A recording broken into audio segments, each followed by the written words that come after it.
Kali ini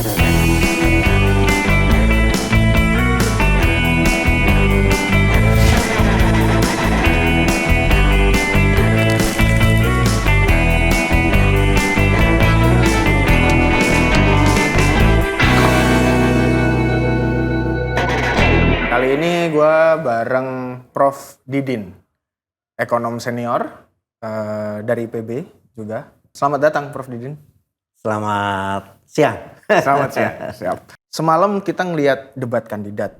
Meskipun temanya itu soal strategik segala macam, tapi ternyata ada nyerempet ekonomi juga, Prof. Iya, betul. Semalam salah satu calon presiden, Pak Prabowo itu ketika disinggung soal utang, kemudian ngomong secara globalnya bahwa utang Indonesia katanya rasionya ke PDB cuma 40% dan itu masih lebih rendah dari negara-negara lain. Nah, sebenarnya gimana sih cara kita memandang utang itu, Prof? Ya, pertama saya kira perlu dikoreksi ya Pak Prabowo itu bahwa persisnya 42% sebenarnya ya. Dan membandingkan misalnya dengan Jepang atau Amerika itu tidak apple to apple. Oke. Nah, mengapa? Karena kalau di Jepang khususnya ya, itu utang itu tidak ada utang pemerintah yang dari luar international market. Oh, jadi hanya ke swasta domestik, dalam negeri aja. Oke. Itu satu. Dan bunganya sangat rendah. Di bawah 3%. Di bawah 3%. Sementara Indonesia utangnya itu justru yang dominan itu adalah utang luar negeri. Luar negeri. Bahkan sekarang ini bunganya itu sudah di atas 6%. Sudah di atas 6%. Karena dia status kita itu Indonesia itu sudah negara berpendapatan menengah bawah ya. Nggak bisa lagi kita punya utang di bawah 3% gitu.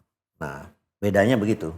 Oke, jadi itu sangat berpengaruh ya posisi Indonesia sebagai negara menengah bawah atau pendapatan menengah atas itu sangat berpengaruh. Sangat berpengaruh. Jadi kalau di bawah 4.000 bahkan dulu di bawah 3.000 itu kita bisa ada grace period, kemudian ada tingkat bunganya 2% begitu. Waktu IJJI itu. Waktu IJJI. Zaman Pak Harto itu. Itu selanjutnya juga problemnya adalah begini. Ini yang sekarang sangat publik kurang teredukasi dengan baik. Dan itu bahaya menurut saya. Yaitu utang yang diklaim pemerintah itu sekitar sekarang ini hampir 8.000-an triliun. Itu utang pemerintah. Oke. Nah, sementara yang disebut utang publik yang dulu waktu dianggap 60% batas waktu mau krisis 98, itu adalah campuran, udah utang publik keseluruhan. Oke. Nah, pertanyaannya mengapa pemerintah sejak reformasi itu agak disinformasi ke publik yang membatasi hanya utang pemerintah. Nah, padahal jadi 40% terhadap PDB itu tidak termasuk utang publik. Iya, tidak termasuk utang pemerintah di luar utang publik yang lain. Oh, di luar utang publik yang lain. Jadi utang pemerintah itu termasuk utang publik. Oke. Karena ada utang pemerintah daerah, atau ada utang BUMN itu yang ada utang BI sendiri, utang itu. Jadi sekarang kalau saya baca terakhir di publikasi Bank Indonesia, utang publik kita itu pasti ini terkejut ya, 18.000 triliun. Jadi tambahnya 10.000 dari 8.000 yang dipublikasikan. Jadi kalau tadi 42% yang utang pemerintah, coba kalau 18.000 dibagi 19.500 itu 92% dari PDB. PDB itu. Jadi sebenarnya udah merah. Udah merah, sangat merah sekali. Sangat merah. Nah, memang gini. Jadi utang BUMN ya yang besar itu, relatif besar ya. Sekarang itu 8.350 lah. Iya. Itu memang tidak serta-merta masuk pembayaran cicilan pokok dan bunganya itu ke APBN. Memang belum kelihatan ya. Tapi sewaktu-waktu BUMN karya itu banyak, kemarin ini rugi lah. Iya. Itu kan tiba-tiba PMN 73 triliun tuh udah berapa kali? Iya, udah ada Nah, suntikan modal itu lagi. APBN, itu ya. APBN itu. APBN. Jadi menurut saya lebih baik pemerintah jujur sekarang ini supaya publik juga sama-sama bisa menanggung kalau ada problem dan kalau memang kecil nyatanya senyatanya gitu loh. Iya. Jangan Jadi dikecil-kecilin. ya jangan dikecilin hanya dengan utang pemerintah karena semuanya juga utang pemerintah daerah walaupun itu relatif tidak terlalu besar sekali. Itu kan tetap ditanggung. Utang BI. Iya. Utang BUMN pun yang tadi sudah kita bahas adalah nanti pada gilirannya akan ditanggung oleh APBN juga gitu. Nah, bicara soal utang itu kemudian selama ini juga ditutup begini. Oh, utang ini untuk produktif kok, untuk infrastruktur, untuk ya misalkan kemarin kalau dalam konteks debat kemarin ya untuk kalau kita untuk pertahanan kita segala macam. Kalau menurut Prof Didin kemudian memang seproduktif itu, benarkah? Begini, Dan esensial gitu sampai jadi harus memang begini, pemerintahan pemerintahan Jokowi ini memang yang dikenal sebagai eksekutor ya, gitu. Itu kan awalnya itu ada yang disebut infrastructure summit. Oke, infrastruktur summit. Sejak zaman Pak SBY, yaitu kita menghitung sebenarnya Indonesia ini sangat di Asia ini terutama dan dunia juga itu indeks logistik kita itu jelek, oke. Jadi aksesibilitas berbagai transportasi dan sebagainya untuk logistik itu logistik, ya itu sangat rendah. Untuk menopang ekonomi maksudnya. Menopang ekonomi, listrik, telepon dan sebagainya itu yang disebut dengan yang aman tuh sebenarnya itu kan prasarana gitu. Prasarana. Termasuk tol, termasuk pelabuhan udara, pelabuhan laut, itu kan prasarana gitu. Memang itu dari sejak Pak SBY pun sudah dirumuskan kira-kira bahkan 6.000 triliun tuh. Nah, tapi dieksekusi, nah ini masalah. Waktu Pak Jokowi kan menawarkan yang disebut nawacita. Pembangunan dari pinggiran lah dan sebagainya gitu. Tapi dicoba 3 tahun serius, susah sekali. Mungkin kurang sabar, tidak cespleng ya hasilnya karena kan mau menolong masyarakat kan banyak desa dan sebagainya. Menurut saya Pak Jokowi men-shifting dari nawacita ke infrastruktur yang akhirnya besar-besaran dilakukan pada periode kedua pemerintahan itu menjadi masalah besar yang sekarang kita lihat yaitu dampaknya terhadap utang. Jadi utang Pak Jokowi ini sepanjang sejarah pemerintahan Indonesia sejak Soeharto itu paling tinggi loh. Yaitu dia menggeber yang disebut dengan infrastruktur. Atau sebenarnya itu adalah prasarana.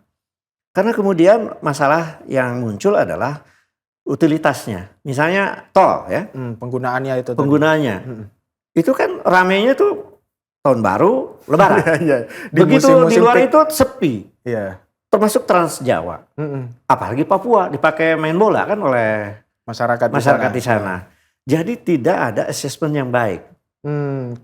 Nah, jadi nanti karena penggunaan dana utang ini besar-besaran, tapi kemudian ketika diinvestasikan di dalam infrastruktur atau prasarana itu tidak dihitung dampak ekonomisnya. Disebutnya IRR kan? IRR. Itu apa Prof?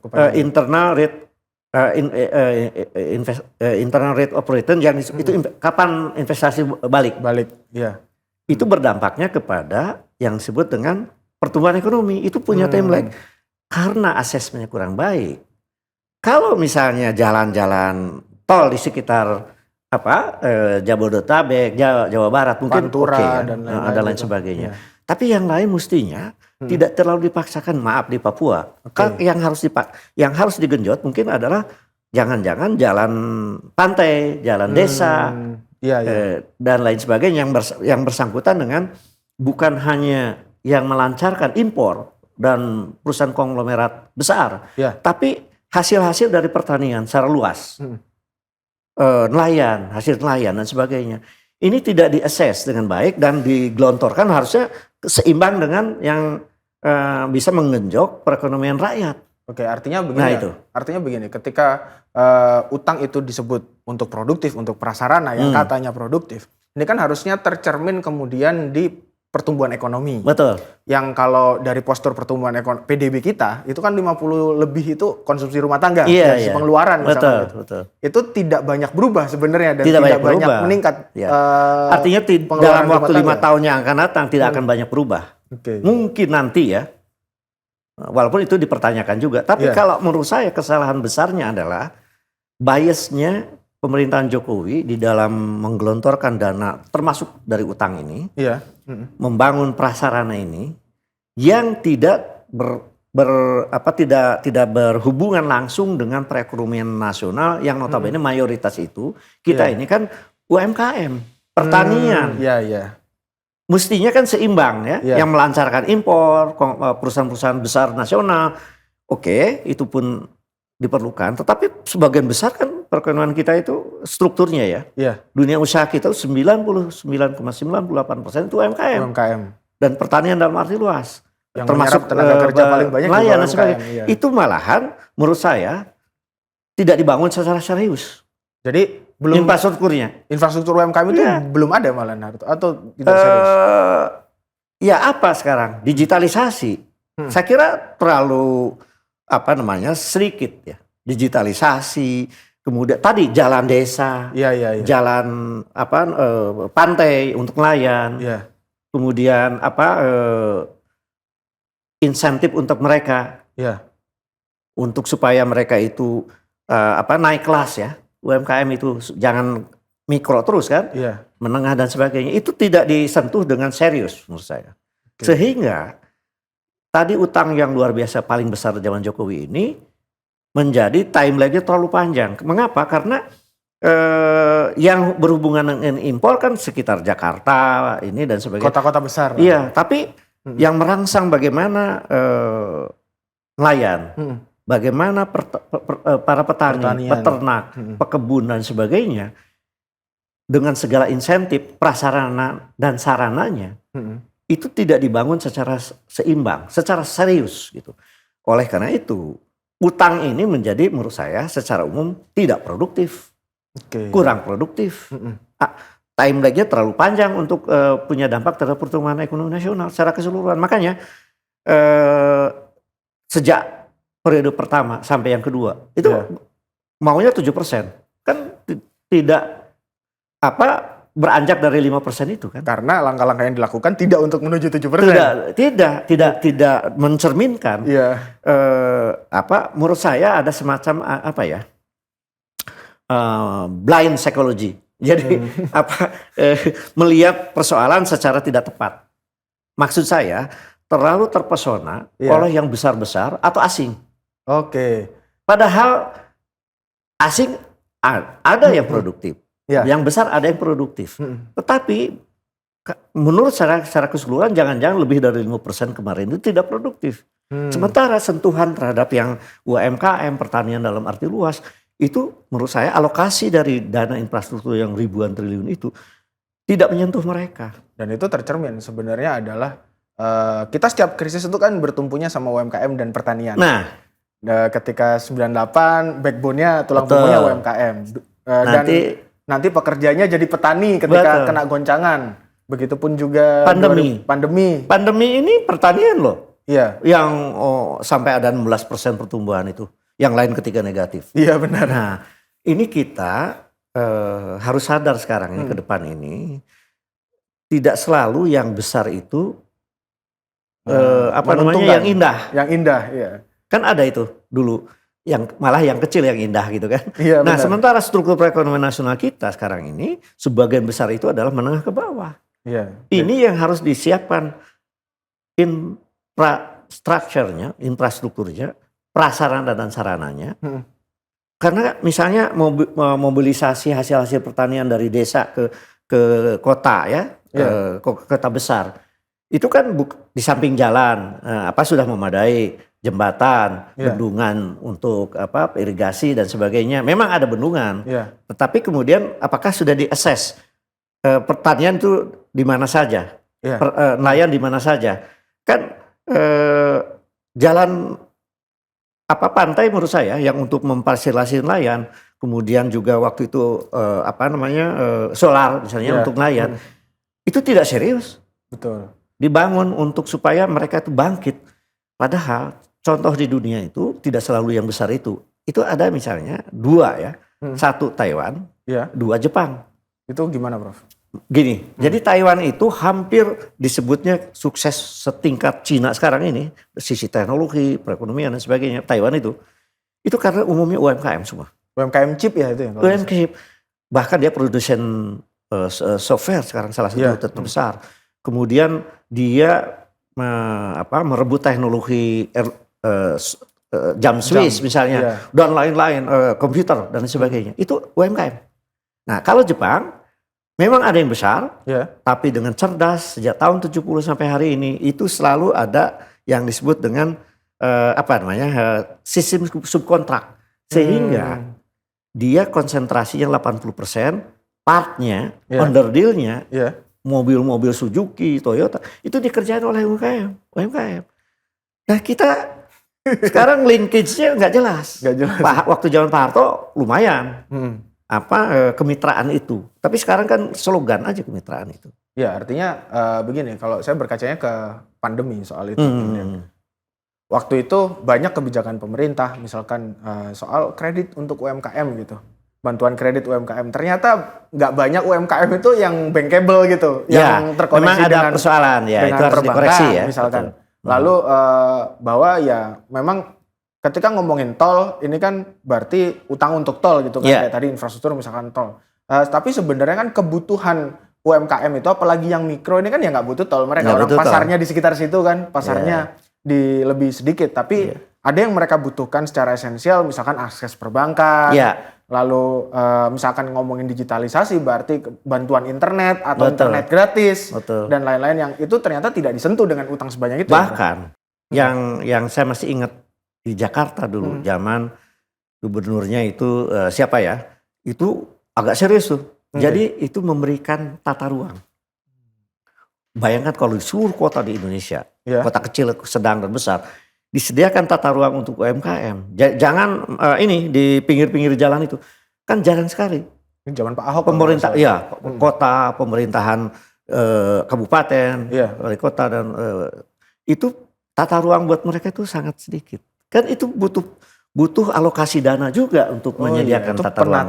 Penataan infrastruktur kan? Juga sebenarnya. Itu insentif buat mereka. Di samping tadi permodalan ada tata ruang, permodalan itu ada regulasi untuk supaya mereka bisa berkembang. Belum perpajakannya kayak apa. Kan itu harus jelas. Karena keberpihakan itu kepada mereka itu hampir kecil banget, tidak signifikan dibanding yang besar. Nasional maupun asing, itu ya utang kita tidak produktif. Utang luar negeri kita tidak produktif jadinya. Bocor lah istilahnya. Bocor malahan. Plus ada juga data tentang penelitian bahwa dana-dana luar negeri itu ternyata memang bocor. Ada penelitian misalnya dana World Bank itu bocornya 30% loh. 30% bocornya. Ada satu riset. Artinya bocor ini kan kemudian kayak termasuk korupsi dan lain-lain. Iya. Nah ini Prof, kemudian tadi kita ngomongin utang itu sebenarnya kalau tidak hanya utang pemerintah ini sebenarnya udah 90 sekian persen. Iya. Artinya sudah pada batas sangat merah sekali. Sangat merah. Dan bunganya juga tinggi. Lalu kita akan ketika ngomong utang pasti ngomongnya adalah soal bayar. Ya. Nah ini gimana kemampuan Indonesia bayar itu gimana? Apakah mungkin utang ini kemudian di default? Kalau default atau nggak gagal bayar itu nanti gimana dampaknya? Memang yang kaitannya dengan cicilan pokok dan bunga yang sangat istilahnya itu terjadwal itu ada utang pemerintah memang ya. Walaupun sekali lagi utang-utang yang lain pun ada juga jadwalnya. Nah jadi sekarang yang debt service ratio. Jadi rasio bayar utang, kemampuan menghasilkan dalam bentuk devisa dibanding cicilan pokok dan bunga itu sudah di atas rekomendasi IMF. Kita sudah mungkin 38% sekarang. Padahal itu 30%. Rekomendasi IMF 30%. Itu udah. Jadi artinya kemampuan menyicil itu relatif rendah. Itu apa buktinya lain? Bukti yang lain, yaitu ternyata misalnya Sri Mulyani Menteri Keuangan sudah mengumumkan bahwa nanti utang baru itu sekitar 600 triliun. Itu dalam rangka utang baru itu untuk menutup utang lama. Utang lama. Kayak lagunya Bung Roma jadinya, gali lubang tutup lubang jadinya. Nah ini saya kira kalau kita buka diskusi publik, bukan mau supaya pemerintah ini dipermalukan, enggak. Itu kepentingan bersama. Kepentingan bersama. Karena kalau default nanti, debt trap, jebakan utang luar negeri, kayak negara-negara di Amerika Latin, itu bisa gawat itu loh. Itu kayak apa dampaknya, Prof? Misalkan gawat. Dampaknya adalah kita dianggap nanti tidak dipercayai oleh investor luar negeri dan hubungan-hubungan dengan lembaga internasional. Nanti ada apa namanya, ada indeks ya, bahwa kita ini adalah dianggap apa, tidak dipercaya lah untuk apa misalnya mengembalikan utang tadi. Itu satu. Nah karena kita udah, menurut saya ini sudah lampu merah. Saran saya adalah pertama dibuka saja dan didiskusikan secara akademis, seluruh pihak, apakah pemerintah selama ini sudah rasional nggak menggunakan utang ini. Nah, dan apakah utang-utang baru yang hanya diputuskan oleh Menteri Keuangan sekarang ini, walaupun mungkin lapor ke Presiden, itu harusnya kalau dulu zaman Soeharto itu adalah ada pihak Bappenas juga yang mengkaitkan dengan perencanaan nasional dan visi misi besarnya, gitu loh. Itu kalau menurut saya sekarang nanti harus ada perubahan mindset dan policy lah untuk memutuskan utang itu sebaiknya dibicarakan di DPR juga. Jadi ada 3 pihak, ada Bappenas dan Menteri Keuangan, lalu ada bukan DPR. Hanya Menteri Keuangan saya. Kalau sekarang Menteri Keuangan aja loh. Oh sekarang Menteri Keuangan aja. Dan apa namanya, nggak tahu DPR saya kira tidak juga ada debat publiknya tentang itu. Dan sekarang Misbahun misalnya ya. Saya kenal baik, anggota DPR yang baik, dulunya pernah di Kementerian Keuangan, dia tahu persis jumlah utang kita itu. Bahkan dia ada utang lain yang sehingga dia mengumumkan itu di atas 20.000. Itu kan menurut saya baik itu. Data itu dan dia tidak bermaksud untuk mempermalukan atau supaya Indonesia ini katakanlah mata dunia gitu kan, enggak juga. Bukan itu. Tapi utang luar negeri itu harus serasional mungkin, seproduktif mungkin, dicegah bocor, apalagi dikorup. Dan sesuai dengan perencanaan pembangunan. Ya. Nah, itu makanya Bappenas harus dilibatkan. Itu mungkin juga kali ya, kenapa belakangan itu Bu Sri Mulyani itu kemudian agak ragu gitu ketika menguncurkan ketika Presiden menyetujui utang untuk alutsista gitu. Karena sebenarnya perencanaan awalnya adalah menggenjot industri dalam negeri, pertahanan gitu kan. Betul. Tapi kemudian malah utang ditambah. Itu kita baca secara publik sekarang bahwa menurut Sri Mulyani karena pernah disentil oleh Prabowo kan. Ternyata utang baru yang katanya sudah disetujui Presiden yang hampir 350-an itu kan. Itu katanya Sri Mulyani ya nggak diajak bicara lah gitu. Kan makin jauh kan ini. Ini udah cuman Menko aja yang diajak bicara, Menko-nya nggak diajak bicara juga gitu kan. Padahal mungkin regulasi yang ada Menko lah yang paling utama kan gitu. Walaupun Prabowo tadi malam malah protes kan seolah-olah anggaran pertahanan ada yang tidak disetujui. Makanya katanya indeks-indeksnya turun. Saya sudah buat rencana, tetapi yang menentukan termasuk Menteri Keuangan. Dan masalah yang kita hadapi, tolong ya, saya memang sudah jadi Menteri Pertahanan 4 tahun, tetapi kita diganggu oleh COVID 2 tahun, di mana terjadi refocusing. Jadi banyak yang kita ajukan tidak disetujui oleh Menteri Keuangan. Nah, kita kan lebih baik itu dibicarakan lebih rasional, lebih akademis, melibatkan para akademisi juga, karena ini kan masalah publik secara keseluruhan. Padahal kalau ngelihat misalkan selama pandemi aja yang efisiensi atau pengurangan anggarannya paling kecil itu cuma Kementerian Pertahanan. Nah, yang sebenarnya tidak esensial menghadapi pandemi saat itu. Benar. Iya. Malah justru banyak kementerian-kementerian yang penting untuk menghadapi pandemi itu dipangkas. Oke. Jadi distorsi seperti ini saya kira ini dampak dari ekosistem ya yang tercipta, di mana perekonomian ini tidak direncanakan, dirumuskan aksi dan regulasinya juga tidak melibatkan publik secara luas. Kan banyak sekarang undang-undang yang sudah dicatat oleh publik tanpa sebuah legislasi di mana ada ruang debat publik yang cukup. Padahal nggak usah ditakuti lah. Debat publik itu untuk menyelamatkan pemerintah juga. Betul. Nah kalau sekarang sudah terjadi utang menggunung kayak gini, publik merasa tidak dilibatkan malahan. Misalnya. Terus mau ngapain sekarang? Ngapain? Pemerintahnya juga nggak ngasih kejelasan kan mau ngapain gitu hari ini.